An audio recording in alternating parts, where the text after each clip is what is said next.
Big 12 today here on Big 12 Radio. Heard exclusively on TuneIn, watched on Big 12 Studios. You can find us on the video side on YouTube, DirecTV, Amazon Prime, via your Roku device or your Amazon Fire Stick. He's Ari Timken. I'm James Westling. Special thanks to Scott Docterman, college football reporter for The Athletic, which sends us to Lubbock, Texas. Our Modelo spring road trip touring Big 12 country. That's an aggressive horn. I like it, Taman. Very aggressive horn from T-Chains. So we go out to Lubbock, part of our spring football preview, because Modelo fan rule number 31, off-season doesn't mean off. It means research. And off-season optimism is You finish your own sentences around here, okay? mandatory. I'm only going to do it once. You get one, okay? One of the two. You finish your own damn sentences, okay? What? Lazy bum. Why? Well, because you just can't do two Why? straight, okay? That's a little bit. Why not? It's just a bridge too far for me. Why? Like, why does that make you so angry? I don't know. It just feels like. I can sense it. There's steam pooling up underneath those headphones. Because I'm not your puppet. Don't make me say something twice. Not your puppet. That's teamwork. It's teamwork, and I will do it for you tomorrow. I will do it 3 times. I'm only doing it once. Okay. All right. I'm not even going to allow you to do Now, it twice. of all the boundaries you could have set, that's the one you choose. Yeah.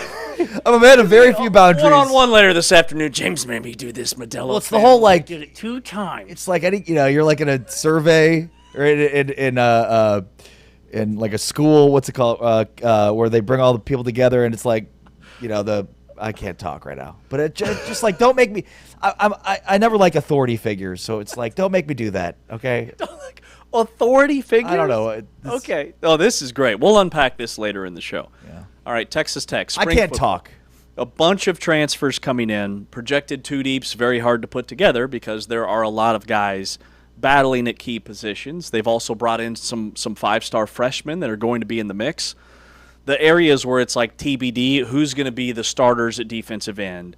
Who are going to be the starters outside of Ben Roberts and John Curry at linebacker? What's the secondary going to look like?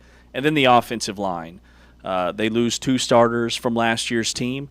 The wide receiver room, they added 4 high-level portal guys, and the headliner is Sorsby. So collectively, where do you see Texas Tech, and what are the questions you have, and then where are the bright spots? Yeah, so first off, Texas Tech starts spring camp a week from today, March 10th. They will host their spring game, their Friday Night Lights spring game on April 17th at Jones. They actually had to move it to a Friday in order to accommodate George Strait concerts the following weekend. And, I mean, look, I think there are a ton of new players. That's the one thing that stands out more than anything.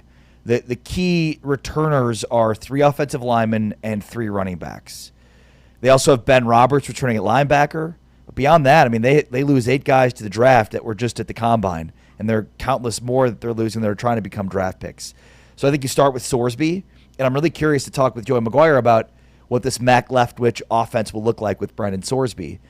Coy Aiken returns. He's the lone starter that's returning at wide receiver, added 48 receptions, 637, and 6 touchdowns. And with him, Malcolm Simmons enters the fold. An Auburn transfer, caught 40 passes as a true freshman in the SEC last year. Had back-to-back 100-yard games to close out 2025, so I think there's a ton of optimism around Malcolm Simmons. And then Kenny Johnson caught 48 passes last year for over 700 yards at Pitt, averaging 14.5 yards per catch.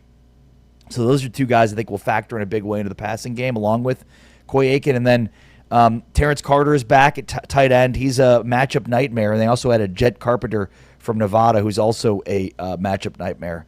But I think so much of this is their defense. And that is their offense needs to take a step forward. I think it will. But how good is their defense going to be? They're not going to be as good as they were last year. It will be almost impossible to replicate that. They were an all-time great defense in terms of scoring defense, in terms of stop rate, in terms of rush defense. Just, I mean, historically great numbers. And you lose David Bailey, Romello Height, Lee Hunter, and Jacob Rodriguez. I think all 4 of those guys will be taken within the first 4 rounds. Bailey will go within the first 4 picks. They've got a lot of guys to help them make up for that, but it's going to be tough. A.J. Holmes, the name I haven't even mentioned. It's a huge loss for them. So there's just a ton they lose, especially on the defense. Skylar Gill-Howard had a really nice combine. Yeah, good call. Skylar Gill-Howard's another one. I will say, when I look at their whole picture, and I look at the transfers that they brought in, and some guys coming back that, frankly, I had kind of forgot about. Bryce Pollock, their number one lockdown corner, is back. They add Davon Martin, who is 6'2", prototypical, rangy NFL corner, transfers up from UTSA, where opponents' passer rating was like barely 50 when he was targeted. The dude is phenomenal. He's a really nice addition. The offensive line is probably the biggest question mark for me. I think a massive uptick at receiver. When you add Malcolm Simmons, you brought up some great points about how he finished. Also, remember, Micah Hudson is still in this program. He was there. He left. He went to Texas A&M. Didn't even make it through spring before he transferred back after a one-on-one conversation with Joey McGuire. Basically sat the bench last year. But now in like year 3 of his development, he still has 5-star NFL first-round talent. It's just a matter of putting it all together. Kenny Johnson was Pitt's best receiver last year. He transfers in. One of the best group of 5 vertical threats in Dante Lee Jr. comes over from Liberty. But on the offensive line, Sampson should be back. Cash Cleveland is a transfer they brought in. They still have their center back, Sheridan Wilson, who graded out as probably their best offensive lineman. Hunter Zambrano, I think, still has eligibility and should be back, and then Jacob Ponton. So you lose a couple of starters there. And for the most part, it looks like they're leaning on returners that are just more connected another year in the program, bigger, stronger, faster, all those things. Well, and they do add Jordan Church from Louisville, who is a right guard who logged 514 snaps at right guard last season and could plug and play immediately. Cash Cleveland was a center at Colorado, started as a walk-on. That's the word I'm looking for. Started as a walk-on as a freshman and then transferred to Texas Tech. Didn't play much last year. I think he could factor in terms of their interior depth. But, yeah, I mean, 3 of their offensive linemen are back. And, you know, they've got guys, to your point, that have been there that could plug it. They could plug into some of those spots, but they did add Jordan Church. And, you know, look, this is a good offensive line last year, but I think when push came to shove, like, they weren't up for it against a team like Oregon. And, you know, you want to certainly lend the lack of offensive firepower in that game to Barrett Morton, but I think it was a combination of their line wasn't as good as we thought it was going to be. So it's got to take a massive step forward. And again, the Morton to Sorsby deal is going to be really interesting because Morton just did not have a dual threat ability.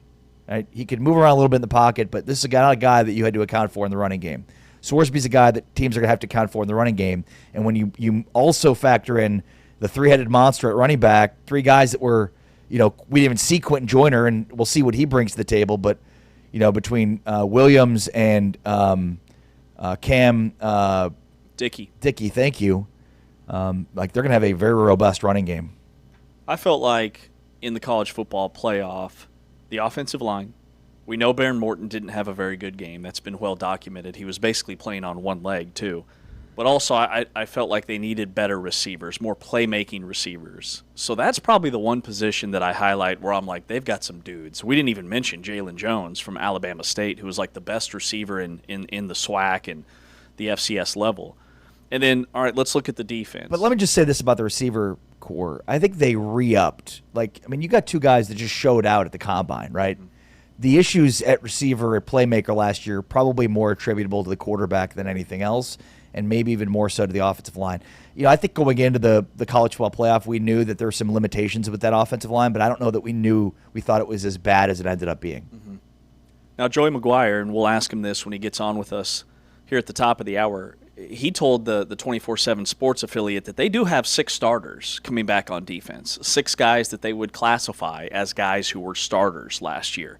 Ben Roberts is one of the most underrated linebackers in the league. He had a massive Big 12 championship game against BYU.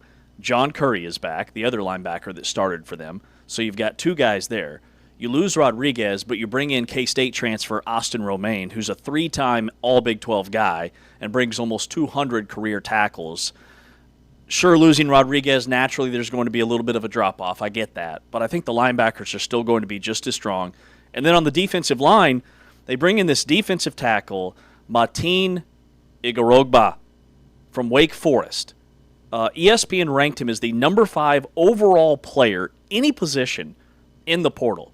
Pro Football Focus gave him a pass rushing grade that was 6th among power conference players in the country, any position. Now, he didn't have like all the stats, but he's a defensive tackle. He's an interior guy that just clogs up space, puts pressure on the quarterback. He had a ton of quarterback hurries. He's probably the number 1 guy I highlight defensively on that retooled defensive front. Yeah, no, I mean, he is definitely the, aside from Brendan Sorsby, who, is certainly a guy that garners the headlines, I'd say he's the, 1B to Sorsby in terms of the headlines for what they were able to add, in the portal along that defensive line. Look, I think they're not going to be as good defensively because they can't be, because that was a historically great defense, but how good can they be? They also, they added a couple of pass rushers, an Adam Trick from Miami of Ohio, and I think the guy that's going to be, the next David Bailey, if you will, maybe not as good, but he's got a ton of potential, is Trey White. Yep. That's Trey with a Y, not to be confused with the TRE White at Kansas, but two-time first-team All-Mountain West, 19.5 career sacks. And then also Washington defensive tackle Bryce Butler, 6'5", 320 pounds, an interior presence who adds immediate depth and power. I think when you look at Texas Tech's defensive line last year, you had like a every down defensive end. You had a space-eating defensive tackle until he got hurt in Skylar Gilhoward, and then A.J. Holmes filled in that spot. And then you had a interior rusher who could collapse the pocket from the inside in Lee Hunter, and then you had a pass rushing specialist in Romello Height. I think they followed that same blueprint. You had a multifaceted defensive end, you had a pass rushing specialist, you had a space eater, and then you had a guy that can rush the passer from the interior. Let's look at their schedule. By the way, one more thing on offensive line that I forgot to mention. Mm-hmm. Felix Ojo, 6'6", 275 pounds, the number 1 offensive lineman in the state of Texas, 5-star, 82-inch wingspan. Does he crack that rotation? Does he become an immediate plug-and-play starter at tackle, especially given that they had started? I think the depth and competition they have in offensive line is going to be phenomenal this year. Much better. I think he's in the mix for sure. All right, their toughest game on paper is probably their Big 12 opener against Houston, but it's in Lubbock. They avoid Utah. They avoid BYU this year. They play Arizona State at home, who got them last year in Tempe. November 14th, they play at Oklahoma State. They play at Baylor. But to avoid BYU and Utah, I think it's a really favorable schedule for Texas Tech. If I asked, would you take the field or would you take a rematch of Texas Tech BYU in terms of your most likely Big 12 championship matchup? Rematch. Yeah. I would take a rematch. Yeah. All right, coming up next, we'll talk with the Commander-in-Chief of the Texas Tech program, head coach Joey McGuire joins us after this time out here on Big 12 Today on Big 12 Radio. It's our Texas Tech spring football preview to kick off our series, powered by Modelo.